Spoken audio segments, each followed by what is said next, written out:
Hello guys, तो स्वागत है आपका एक और नई वीडियो में जहां पर हम बात करेंगे लवली नू कॉइन से जुड़ी कुछ लेटेस्ट अपडेट्स, साथ ही साथ शिबा इनू पर भी हम बात करने वाले हैं और उससे भी इम्पोर्टेंट मार्केट की कुछ इंपॉर्टेंट अपडेट्स हैं वो भी डिस्कस करेंगे। तो काफी इंपॉर्टेंट वीडियो रहने वाला है, लास्ट तक वीडियो को देखने की कोशिश करना, ठीक है। सीधा चलते हैं। जो सबसे पहले मैं बात बताने वाला था आपको कि सीएमसी पर अगर आप आज की डेट में देखते हो ट्रेंडिंग, बिगेस्ट गेनर और बिगेस्ट लूजर, तो यहाँ से आपको एक क्विक अपडेट मिलती है। कहीं ना कहीं एक चीज देखने को मिलती है जो काफी इंटरेस्टिंग है, जैसा कि ट्रस्ट वॉलेट टोकन जो कि गेनर्स में बिगेस्ट गेनर की लिस्ट में आ रहा है और ये आज नहीं कल भी आ रहा था। यानी कि पिछले 2 दिनों से ट्रस्ट वॉलेट टोकन की जो प्राइस है वो कंटिन्यूसली बढ़ रही है। अब इसका रीजन तो आपको डायरेक्टली पता चल गया होगा, क्योंकि लोगों को अभी एक्सचेंजेस जो है वहां से डर लग रहा है और डेक्स की तरफ वो आ रहे हैं, क्योंकि एक्सचेंजेस को सेफ नहीं माना जा रहा है। ज्यादातर जगह पर ऐसा हो रहा है जब से ये एफटीएक्स का कांड हुआ है। और अब से जो हाईलाइटेड में अगर आप देखोगे स्पॉटलाइट में अभी हुबई ग्लोबल एक्सचेंज आ चुका है, क्रिप्टो.com आ चुका है और साथ ही साथ बाइनेंस भी आ चुका है। इस वजह से जो डिसेंट्रलाइज एक्सचेंज है उनका यूज ज्यादा हो रहा है, वहां पर ट्रेडिंग वॉल्यूम बढ़ रहा है अचानक से। वहां पर जो मार्केट कैप है पर्टिकुलरली, जहां पर मतलब होल्डिंग की जो कैपेसिटी है वो बढ़ती जा रही है, तो डेफिनेटली जो उनका पर्टिकुलर जो टोकन है उनका प्राइस भी बढ़ेगा। तो इससे ये चीज समझ में आ रही है। लेकिन साथ ही साथ आप देखोगे KuCoin टोकन की भी प्राइस बढ़ रही है और कल की डेट में भी आप देख लेना, इसकी प्राइस कल भी थोड़ी बहुत ग्रीन सिग्नल दे रही थी जबकि मार्केट काफी डाउन जा रहा था। इसके अलावा दोस्तों हुबई टोकन ये कल की डेट में काफी ज्यादा डाउन गया था, लेकिन आज वापस से इसने पंप दिखाया है। इसका मतलब साफ साफ क्लियर हो जाता है कि इस ऐसा नहीं है कि एक्सचेंज बिल्कुल खत्म हो गए हैं सारे एक्सचेंज। हालांकि एक्सचेंज पर डाउट रहेगा और ये काफी लंबे समय तक रहने वाला है। रीजन एफटीएक्स का भैया कांड छोटा मोटा नहीं है, बहुत बड़ा कांड है। और साथ ही साथ जो बाइनेंस है उसमें भी काफी ज्यादा गड़बड़ी उन्होंने की है, काफी ज्यादा इन्फ्लुएंस किया है मार्केट को, इसमें कोई डाउट नहीं है। और उसके रिगार्डिंग मैंने आपको अभी रिसेंटली वीडियो में ही सारा कुछ अच्छे से एक्सप्लेन कर दिया था। अब जैसा कि अगर आप ट्रेंडिंग में देखोगे तो सोलाना, एफटीएक्स, इन दोनों का तो बनता है, क्योंकि सोलाना में भी क्रैश आ रहा है और आने वाले टाइम पर इसमें और भी बड़ा क्रैश प्रिडिक्ट किया जा रहा है। लेकिन प्रिडिक्शन कोई भी नहीं कर सकता है एग्जैक्टली कि आखिर क्रिप्टो में क्या होगा और क्या नहीं होगा। एलोन मस्क की देखें तो आने वाले टाइम पे यानी कि दिसंबर में और लगभग जो 2023 का जनवरी होगा, तो वहां पर काफी अच्छा खासा बुल रन आना चाहिए, क्योंकि एलोन मस्क ने अभी बीटीसी के एक ट्वीट पर रिप्लाई किया हुआ है और वहां पर ऐसा भी बोला था एलोन मस्क ने कि काफी इसी विंटर में, यानी कि थोड़ा लॉन्ग विंटर टाइम निकल सकता है, लेकिन बीटीसी जो है वो वापस से बैक आ जाएगा, मतलब $25,000 के आसपास ऐसा टाइप का, जो मतलब पहले पिछली विंटर में था। तो ये चीज उन्होंने बोली है, तो ये काफी बड़ा स्टेटमेंट है, हो सकता है उनका भी कुछ प्लान हो।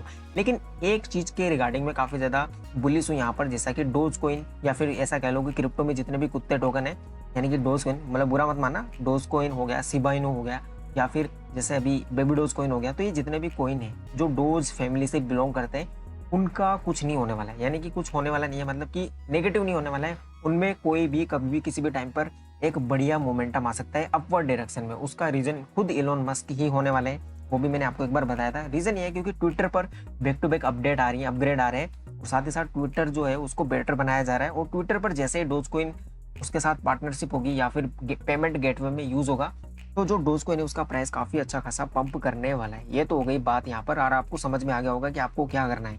एक एक्सचेंज पर आपको नहीं रखना है कभी भी अपना जो जितना भी होल्डिंग है। डेक्स सबसे बेस्ट है, ये तो मैंने आपको शुरू से बोलता आया हूँ कि आपकी मेजर होल्डिंग आप डेक्स में रखो।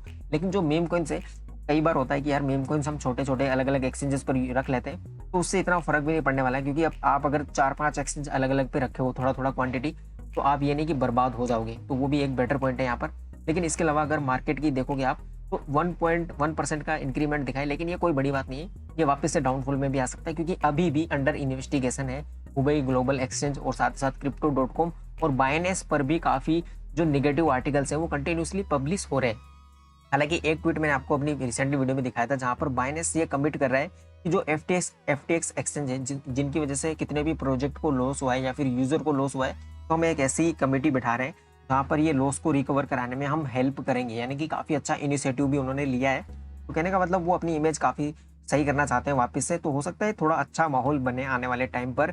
ये कुछ न्यूज दिखा रही है, क्योंकि इलोन मस्क हो गया, सीजी हो गया, ये काफी बड़े खिलाड़ी हैं, और अगर ये इस तरह की बातें कर रहे हैं तो थोड़ा सा दिख सकता है। लेकिन अगर सोलाना की देखें या फिर जैसे कि यूएसडीटी डीपेगिंग की जो आर्टिकल्स हैं उनके अकॉर्डिंग देखें, तो आने वाले टाइम पे कुछ भी हो सकता है। कुछ भी का मतलब ये है कि बीटीसी हमें 10,000 के आसपास भी नजर आ सकता है। और अगर बीटीसी 10,000 के आसपास आ गया, आप खुद ही सोचिए मार्केट जो है वो किस लेवल पर आ जाएगा, मार्केट की हालत खराब हो जाएगी। और वहां पर आपको अच्छी खासी एंट्री वापस से लेनी है। अभी के टाइम पे मैं रिकमेंड नहीं कर रहा कि आप बहुत ज्यादा खरीदो, क्योंकि इस पॉइंट पर तो अभी आपने ऑलरेडी एंट्री ले ली होगी कल की या परसों की डेट में, तो उसी रेंज में ये वापस से आ चुका है, तो यहाँ पर कोई बड़ी बात नहीं है, ठीक है। लवली न्यू की बात कर लेते हैं। अब देखिए लवली न्यू के रिगार्डिंग अगर आप देखोगे तो यहाँ पर अगर आप इनकी पोस्ट देखोगे जो सीएमसी पर आपको दिखेंगी, तो यहाँ पर ये 4-5 बंदे हैं जो कंटिन्यूसली बात कर रहे हैं, ये लवली को बुरा भला बोल रहे हैं, यानी कि स्कैम भी बोल रहे हैं। और कुछ लोग ये भी बोल रहे हैं कि यार इन्होंने अभी जो रिसेंटली ट्वीट किए हैं उनमें भी काफी गड़बड़ है। जैसा कि इन्होंने डिसेंट्रलाइज को सपोर्ट किया, इन्होंने ये बोला कि बीटीसी को फॉलो नहीं करता है लवली न्यू, तो फिर अभी बीटीसी जैसा डाउन जा रहा है तो लवली न्यू भी डाउन क्यों जा रहा है। ये सारी चीजें कहीं ना कहीं ये है कि मिक्स रेस्पॉन्स है, कुछ लोग सपोर्ट भी कर रहे हैं बीच बीच में। तो ये लवली न्यू इकोसिस्टम में हमेशा से चलता आ रहा है, जो इसकी कम्युनिटी है उसमें रेस्पॉन्स हमेशा हमें मिक्स ही मिला है। लेकिन अभी अगर ट्विटर की देखें, जैसा कि इन्होंने एक नया ट्विटर हैंडल और बनाया लवली चेन, ये काफी पहले बना लिया था वैसे, लवली चेन इनू 20, यानी कि जो इनकी खुद की ब्लॉकचेन आएगी उसको ये इनू 20 रखेंगे। जैसा कि बाइनेंस स्मार्ट चेन का वेब 20 टोकन्स होते हैं, तो लवली चेन का इनू 20।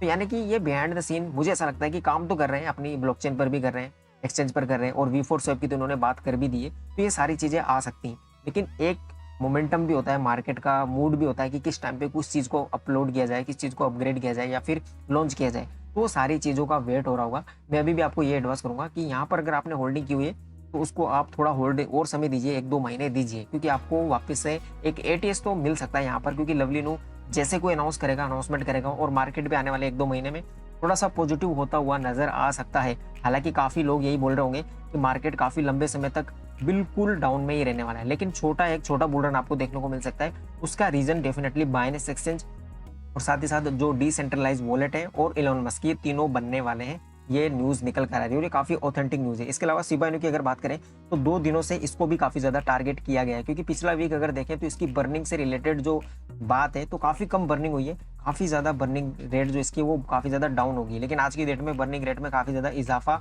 वापस से देखने को मिला है। और शिबा इनू का अगर आप देखोगे ट्रेंड, जो ट्विटर पर ये शिबा इनू ट्रेंड करा और साथ ही साथ सीबीरियम एक बार फिर से ट्रेंड करा है।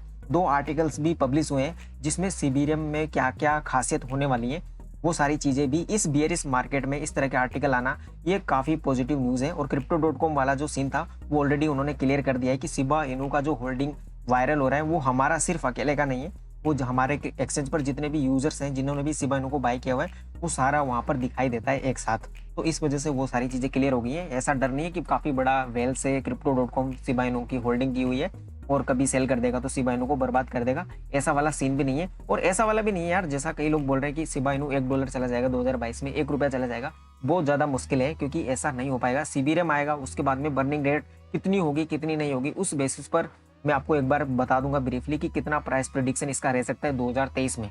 तो वो सारी चीजें आपको फ्यूचर में मिल जाएगी। आई होप आपको इन्फॉर्मेशन तो सही लगी होगी, तो वीडियो को लाइक जरूर से कर दीजिए और चैनल को सब्सक्राइब मस्ट कर दीजिए, ताकि इसी तरह की अपडेट्स आपको टाइमली मिलते रहे। मिलते हैं किसी अनदर वीडियो में किसी अनदर अपडेट्स के साथ, तब तक के लिए बाय बाय, थैंक यू।